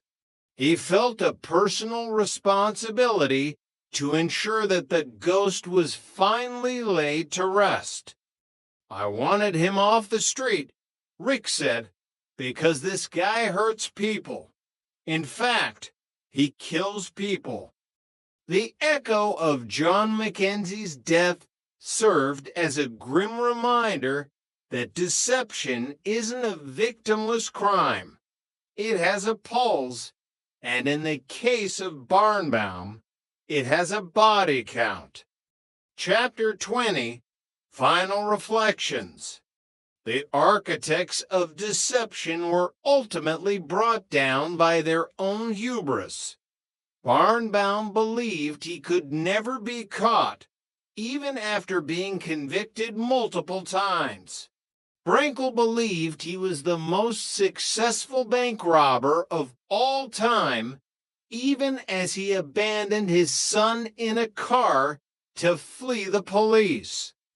They were sociopaths who viewed the world as a stage and other people as scenery. They had absolutely no conscience, as the investigators noted.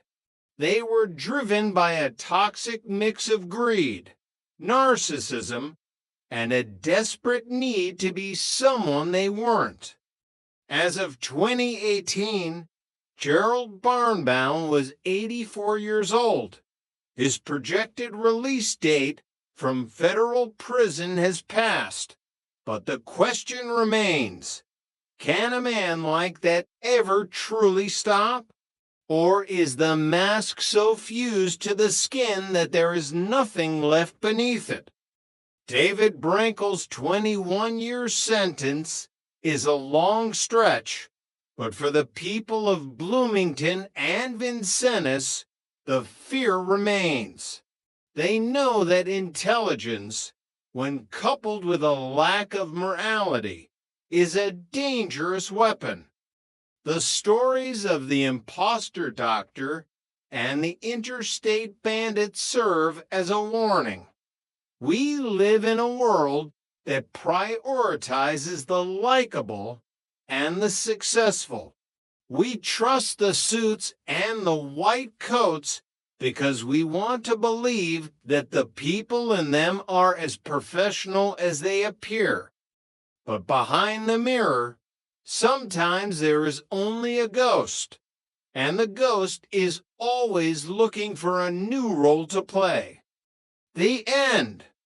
Red Bones. Book 1 of the Shetland Mysteries. Part 2. Chapter 13. The Trap. The drive back from the Bresse Moors to Lerwick was a journey through purgatory. Jimmy Perez sat behind the wheel of his car, the heater blasting on full, yet he couldn't stop shivering. It wasn't just the freezing rain that had soaked through his clothes to the skin. It was the cold, hollow realization that he had been too late. Hattie James was dead.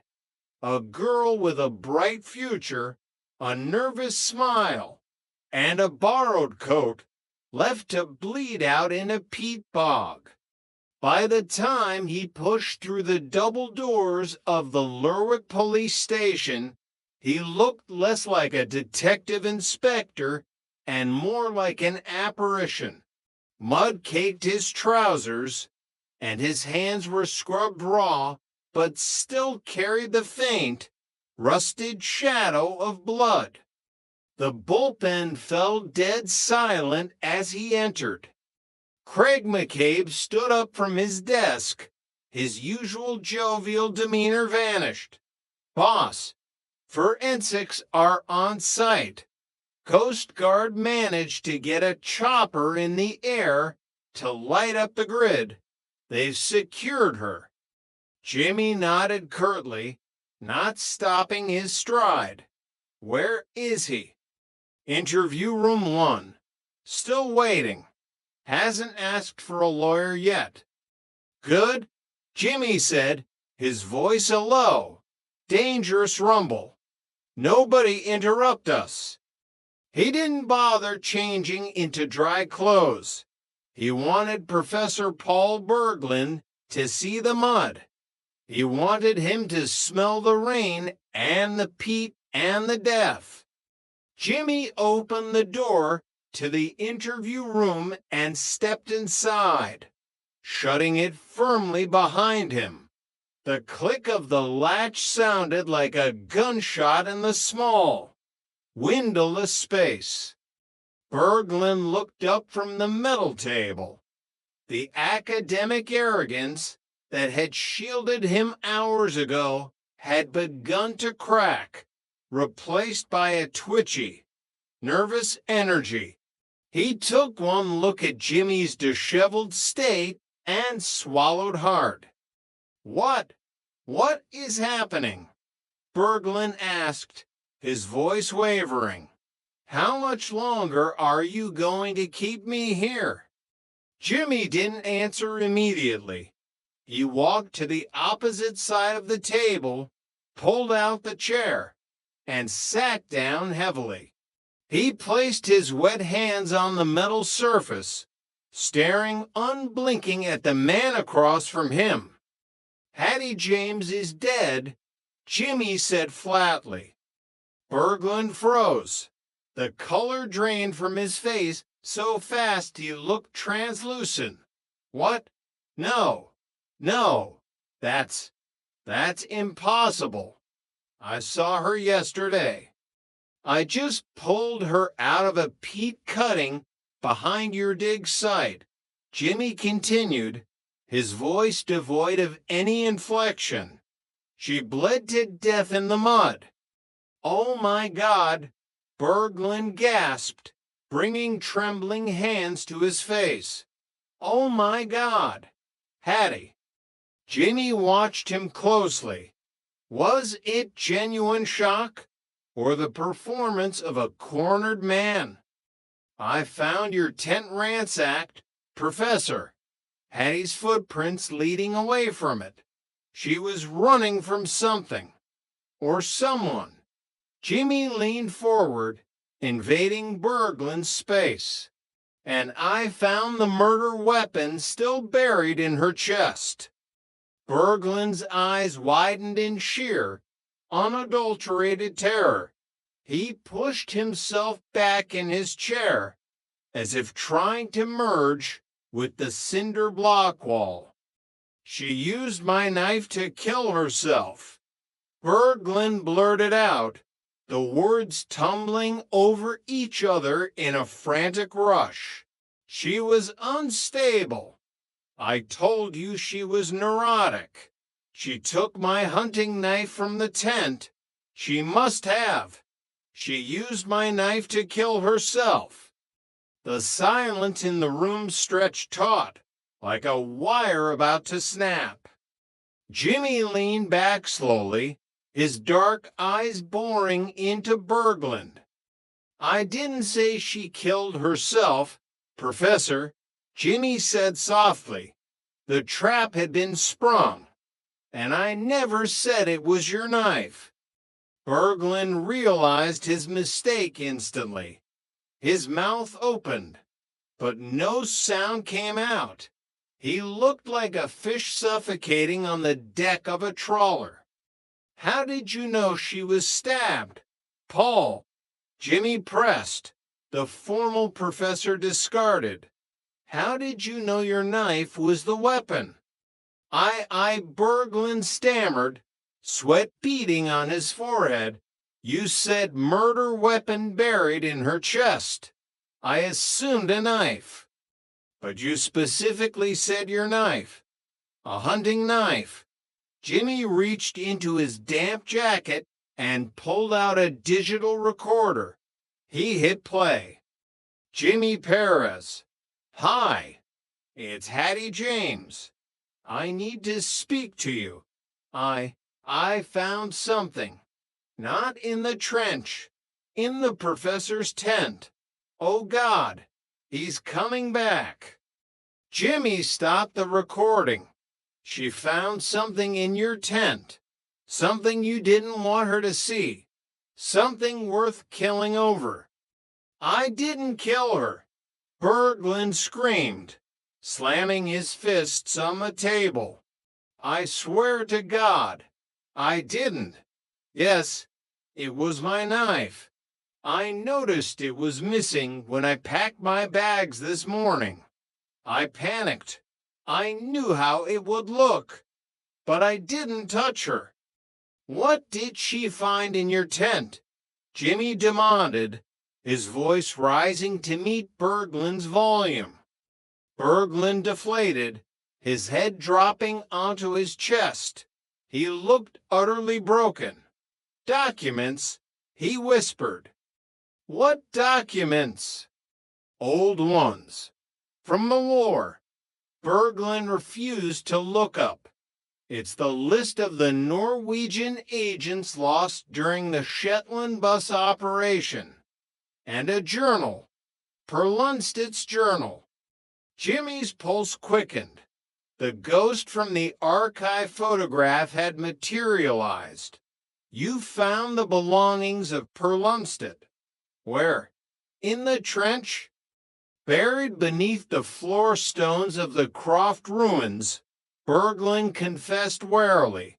Mima Wilson knew they were there. I think she buried them herself 60 years ago. Did Mima know you found them? Yes. That's why she was so upset about the skull. She knew exactly who it belonged to. Berglund finally looked up, his eyes bloodshot. Per Lundstedt wasn't killed by the Nazis. He was murdered right here on Bresse, by his own people. Chapter 14, The List of the Lost. The storm outside raged through the night, but inside the Lerwick police station, the air was stagnant and thick with the smell of stale coffee and damp wool. Jimmy Perez stood by the white board, pinning up photographs. Mima Wilson, lying in her hallway, a shotgun blast to the chest. Hattie James, staring sightlessly into the Shetland rain. And finally, the black and white photograph of the young, handsome Per Lundstedt standing next to a smiling Mima. Tosh walked in, carrying 2 steaming mugs of tea. She handed one to Jimmy. Forensics are done at the bog, sir, Tosh reported quietly. They're moving Hattie's body to Inverness for the post-mortem. Preliminary confirms a single stab wound to the heart. The blade twisted. It wasn't a suicide. I know it wasn't, Jimmy said, taking a sip of the scalding tea. Berglund's knife. But Berglund's alibi holds up for the time Mima was shot. The B&B owner swears she heard him pacing in his room all night. The floorboards creak. Could he have hired someone to kill Mima? Academics don't usually have hitmen on speed dial, Tosh. Plus, he's a coward. if he killed Hattie in a panic when she found the documents. Maybe, but shooting an old woman in the dark, that takes a different kind of cold blood.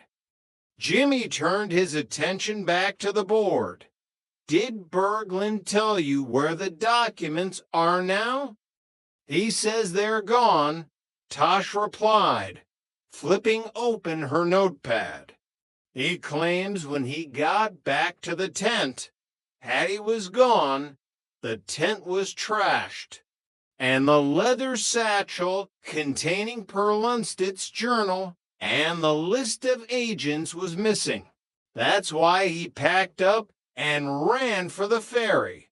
He thought whoever killed Mima was coming for the papers next, and he didn't want to be caught in the crossfire.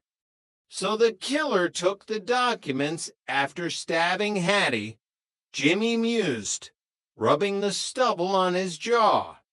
Why, what's in that journal that is so dangerous 60 years later? Berglund mentioned a list of agents.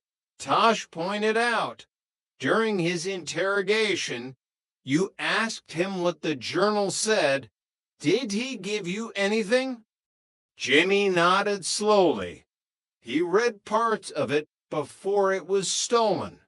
According to Berglund, Lundstedt wasn't just a sailor. He was investigating a leak. Someone in Shetland was feeding routes and departure times to the Germans. That's why so many boats were lost in 43. A traitor, Tosh whispered. Exactly. You've got some of our boys captured. That's what Lundstedt wrote in his journal. According to Berglund, he suspected someone close to the operation. Close to Mima's husband, Jerry Wilson, or Andrew Holdan. Both of them were in the thick of it, Jimmy said, tapping Andrew Halden's name on the whiteboard. And Mima was having an affair with Lundstedt. Berglund found love letters folded inside the journal. Mima and the Norwegian spy. Tosh grimaced. So, Mima's husband, Jerry, finds out about the affair. Or maybe Andrew Holdan finds out Lundstedt is getting too close to the truth about the traitor. They kill Lundstedt, bury his body on Mima's land, and keep her quiet. For 60 years, Jimmy finished, until a university team starts digging up the past. It gives Mima a motive to want the dig shut down, but it doesn't explain why someone would kill her now, Tosh argued, unless she was going to talk. Mima was stubborn, Jimmy said, remembering the old woman.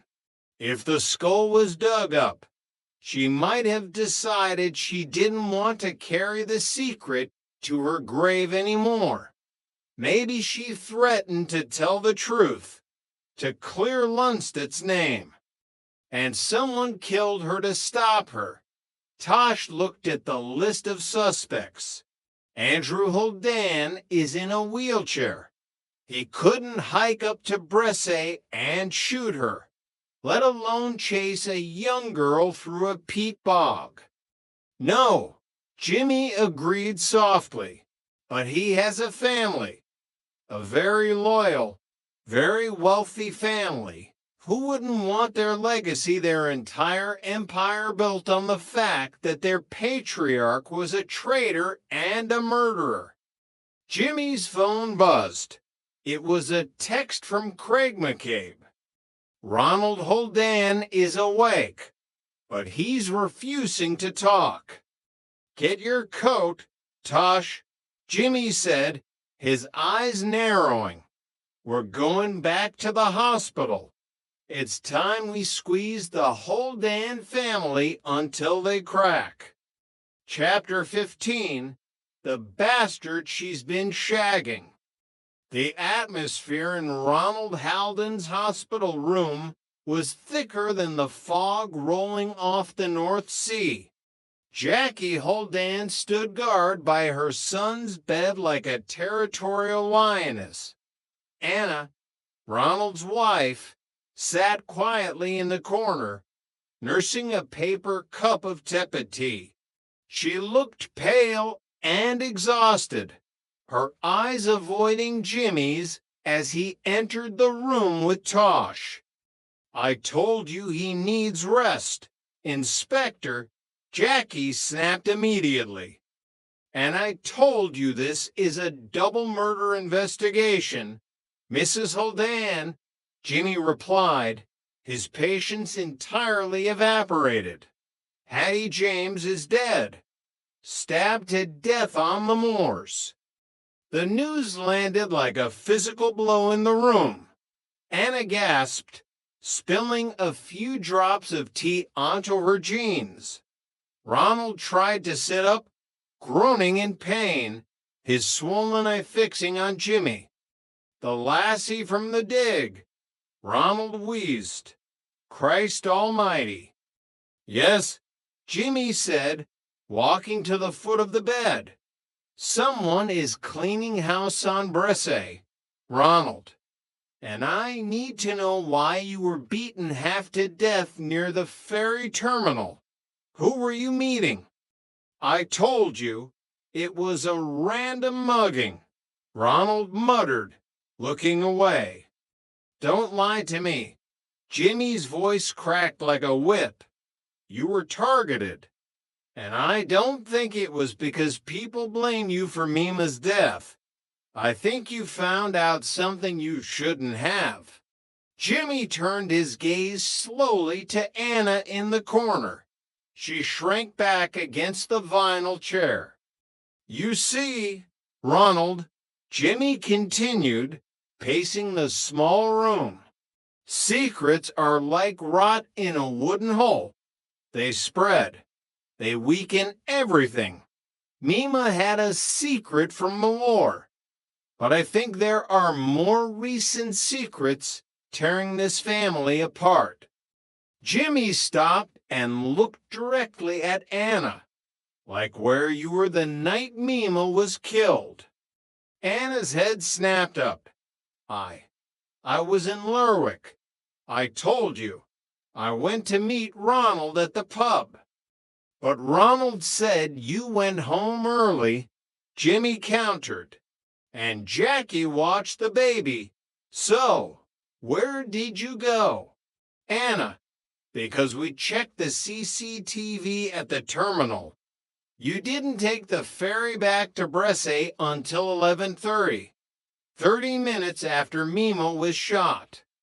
Jackie rounded on her daughter-in-law. "What is he talking about, Anna?" Anna burst into tears, covering her face with her hands. "Leave her alone," Ronald shouted, struggling against the IV lines. "Don't you talk to her like that." Jimmy turned back to Ronald. "You know, don't you? That's why you got drunk. That's why you missed the ferry. Because you were fighting." Jimmy leaned over the bed, lowering his voice so only Ronald and Jackie could hear the venom in it. "You know that if it does turn out that I'm a threat to reveal your affair, it gives you a motive for murder." Jackie gasped, taking a step back as if struck. "An affair, Anna." Anna sobbed uncontrollably now. "I'm sorry. I'm so sorry. Ronnie." "Who is it?" Jackie demanded, her aristocratic facade crumbling into raw rage. "Who is the bastard she's been shagging?" "Don't say it," Ronald pleaded, closing his eyes, a tear escaping his good eye. "Mom, leave it." "Tell me," Jackie shrieked. "It's Duncan Hunter," Jimmy supplied quietly, confirming his own suspicions that had been simmering since his awkward beer with Duncan. Duncan Hunter has been trying to buy Mima's land for years. He couldn't get Mima to sell, so he got close to the family, close to Anna. He thought maybe he could manipulate things from the inside. Duncan Hunter. Jackie looked physically sick. That slimy, mainland opportunist. Jimmy watched the dynamic carefully. If Duncan and Anna were having an affair, and Mima found out, Mima was a fierce protector of her family's honor, even the extended Holdan branch. Mima found out about the affair, didn't she, Anna? Jimmy asked, his voice softening slightly, though relentless. Anna nodded miserably, wiping her face. She saw us. In Lerwick. Weeks ago. She threatened to tell Ronnie. She said she was going to regret that. And so was the bastard I'd been shagging. She was going to ruin everything. So you went to see her that night? Tosh asked, speaking up for the first time. Yes, Anna cried. I went to beg her not to tell Ronnie. I went to the Croft at 10 o'clock, but she wouldn't listen. She said I was a disgrace. I left. I swear to God. I left her alive. I just walked the hills for an hour, crying, before I caught the late ferry back. And Duncan? Jimmy asked, did Duncan know Mima was going to expose you? Anna hesitated, a fatal second of silence. I told him. Jimmy straightened up. Duncan Hunter, the man who sat in his living room, drinking his beer, making small talk with his daughter Cassie.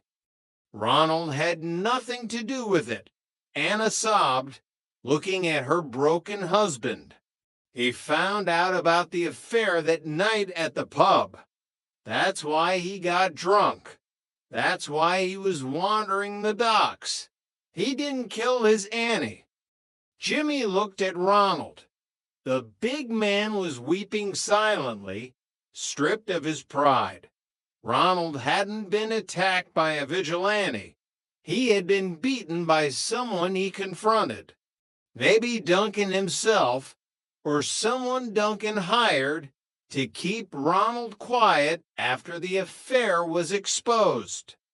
Tosh, Jimmy said, turning on his heel, we need to find Duncan Hunter. Now, Chapter 16, The Galley Burns. By the time Jimmy and Tosh reached the Lerwick Esplanade, night had fully fallen, and the town was transformed into a vision from a chaotic, ancient past. It was up Helier. The streetlights had been switched off, plunging the town into darkness, only to be violently illuminated by the light of 1,000 burning torches. The roar of the crowd was deafening, a visceral, primal sound that vibrated in the chest. At the center of the procession was the Jarl squad, heavily bearded men dressed in elaborate Viking armor, carrying gleaming axes and shields. They marched beside a magnificent, full-sized replica of a Norse longship, the dragon head at its prow casting long, dancing shadows against the stone buildings. The air was thick with the smell of paraffin and burning pitch. Sparks drifted into the freezing night sky like angry fireflies. How are we supposed to find anyone in this? Tosh yelled over the roar of the crowd, clutching her coat collar tight against her throat. He's on the committee, Jimmy shouted back, scanning the sea of faces illuminated by the fire. He'll be near the galley. They pushed their way through the throngs of tourists and locals. Everyone was drinking, shouting, completely absorbed in the spectacle. It was the perfect place to hide. It was the perfect place to disappear. As they neared the designated burning site, a large walled park near the center of town, the chanting grew louder. The geyser Jarl stood atop the longship, raising his axe. A thunderous cheer erupted.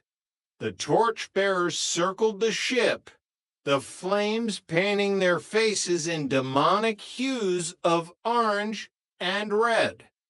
Jimmy's eyes darted across the VIP viewing area. There, standing slightly apart from the crowd, wearing a heavy overcoat over an expensive suit, was Duncan Hunter. He was watching the ship with a cold, detached expression. "Duncan!" Jimmy roared, shoving his way past a group of teenagers dressed as penguins. Duncan turned, spotting Jimmy. For a second, a flash of genuine panic crossed his handsome face. Then he turned and bolted into the crowd, moving away from the fire and into the dark, narrow alleyways of Lerwick's old town. "Police! Move!" Jimmy yelled, drawing his baton and sprinting after him. Tosh was right on his heels. The alleys were a labyrinth of wet cobblestones and blind corners. The sound of the festival faded slightly, replaced by the harsh, echoing slap of their boots on the stone. "Duncan, stop!" Jimmy bellowed, turning a corner into a narrow close. He saw Duncan's shadow dart into a doorway at the end of the alley. It was the back entrance to the old fish market, a derelict building waiting to be demolished for luxury flats, Duncan's own project. Jimmy kicked the heavy wooden door open. The inside of the market smelled of centuries of salt, fish guts, and rot. The only light came from the faint ambient glow of the festival fire filtering through the grimy skylights. "It's over, Duncan," Jimmy said, stepping into the cavernous space, his flashlight cutting a stark white beam through the gloom. "Anna told us everything about the affair, about Mima finding out." Silence. Then a rustle of movement near the old ice vats. "I didn't kill her, Jimmy," Duncan's voice echoed, sounding hollow and scared. "I swear on Cassie's life, I didn't shoot Mima." "You had the motive." Jimmy walked slowly forward, tracking the voice. "She was going to ruin your relationship with Anna. And more importantly, she was never going to sell you that land. But if she died, it went to Joseph. And Joseph is a lot easier to persuade. It's true, I wanted the land." Duncan stepped out from behind a concrete pillar, his hands raised in surrender. His designer coat was stained with dirt. "And yes, Anna and it was a mistake. We got careless. Mima saw us. She threatened to tell Ronald. So you went to Bresse to silence her." "No," Duncan insisted, his eyes wide. "I went to see her. Yes, to offer her money, to buy her silence. But when I got to the croft, She was already dead. Jimmy. The door was blasted open. I panicked. If I was found there with my motive, I'd be locked up forever. So I ran. And Hattie James, Tosh asked, stepping out from behind Jimmy, her own flashlight trained on Duncan. Did you run from her too? Duncan looked genuinely confused. Hattie, the student, what about her? She was murdered this afternoon. On the moors, Jimmy said, watching Duncan's face for any micro-expression of guilt. Duncan staggered back, hitting the pillar. Murdered. Oh my God. No. Jimmy, I've been in Lerwick all day, setting up the festival barriers. I have 50 witnesses who can place me at the Esplanade since noon.